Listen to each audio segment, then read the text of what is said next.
ನೀವು ವೀಕ್ಷಕರೇ, ಇವತ್ತಿನ ದಿನ ನಾವು ಆಲೂ ಗ್ರೇವಿ ಸಿಂಪಲ್ಲಾಗಿ ಮಾಡೋದನ್ನ ಹೇಗೆ ಅಂತ ತಿಳಿಸ್ಕೊಡ್ತೀನಿ. ಮೊದಲನೇದಾಗಿ ಇದು ಸ್ವಲ್ಪ ಎಣ್ಣೆ ಹಾಕ್ಕೊಂಡು ಒಂದು 5 ನಿಮಿಷ ಕಾಯಕ್ಕೆ ಬಿಡಬೇಕು.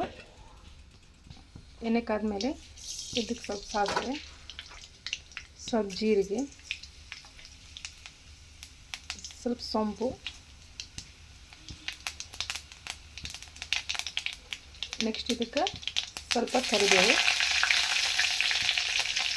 ಆಮೇಲೆ ಸಣ್ಣಗೆ ಹೆಚ್ಚಿರುವಂಥ ಮೆಣಸಿನ್ಕಾಯಿ,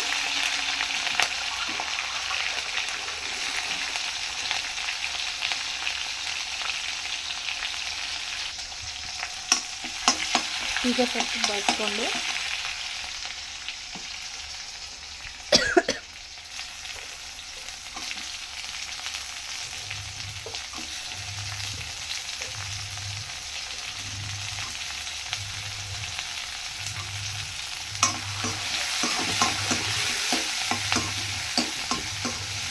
ಕಲಿಸ್ಕೊಬೇಕು.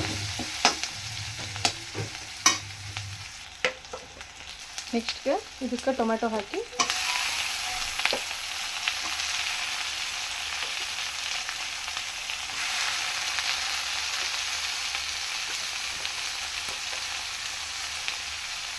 ಒಂದು ಸ್ಪೂನ್ ಉಪ್ಪನ್ನ ಹಾಕಬೇಕು.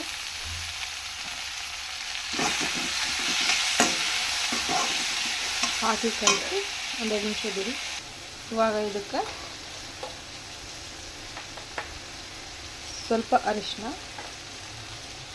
1 ಸ್ಪೂನ್ ಗರಂ ಮಸಾಲ, 1 ಸ್ಪೂನ್ ಧನಿಯಾ ಪೌಡ್ರ್, ಧನಿಯಾ ಮತ್ತು ಬೇಳೆಗಳನ್ನ ಮಿಕ್ಸ್ ಮಾಡಿರೋಂಥ ಪೌಡ್ರು, ಮತ್ತು ಮನೆಯೊಳಗೆ ಮಸಾಲ ರೆಡಿ ಮಾಡ್ಕೊಂಡಿರೋವಂಥ ಮಸಾಲ ಖಾರ 2 ಸ್ಪೂನ್ ಹಾಕತ್ತೀನಿ. ಹಾಕಿ ಸ್ವಲ್ಪ ಕಲಿಸ್ಬೇಕು. ಕಲಸಿ ಇದಕ್ಕೆ ಬಟಾಟಿನ ಹಾಕೋಬೇಕು. ಇಲ್ಲಿ ನಾನು ಅರ್ಧ kg ಆಲೂ ತೊಗೊಂಡಿದ್ದೀನಿ.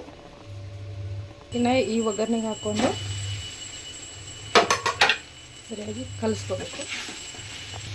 ಸ್ವಲ್ಪ ಕಲಿಸ್ಕೊಂಡು ಇದನ್ನ ಈ ರೀತಿ ಕಲಿಸ್ಕೊಂಡು ಇದಕ್ಕೆ ಏನು ಮಾಡಬೇಕು, ಈ ಗ್ಲಾಸ್ಲೆ 1 ಗ್ಲಾಸ್ನ ನೀರು ಹಾಕಬೇಕು. ನೀರು ಹಾಕಿ ಹಿಂಗೆ ಸ್ವಲ್ಪ ಹೊತ್ತು ಕಲಿಸ್ಕೊಂಡು ಇದಕ್ಕೇನು ಮಾಡಬೇಕಂದ್ರೆ ಕರಿಬೇವನ್ನ ಹಾಕಿ ಕೊತ್ತಂಬರಿನ ಹಾಕಿ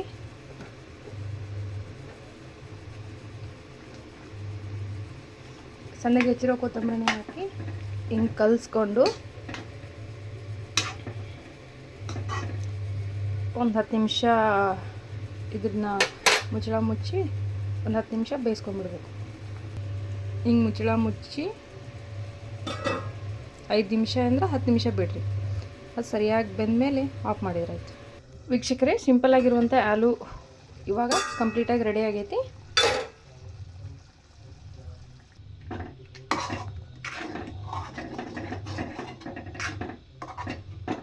ನೋಡಿರಿ.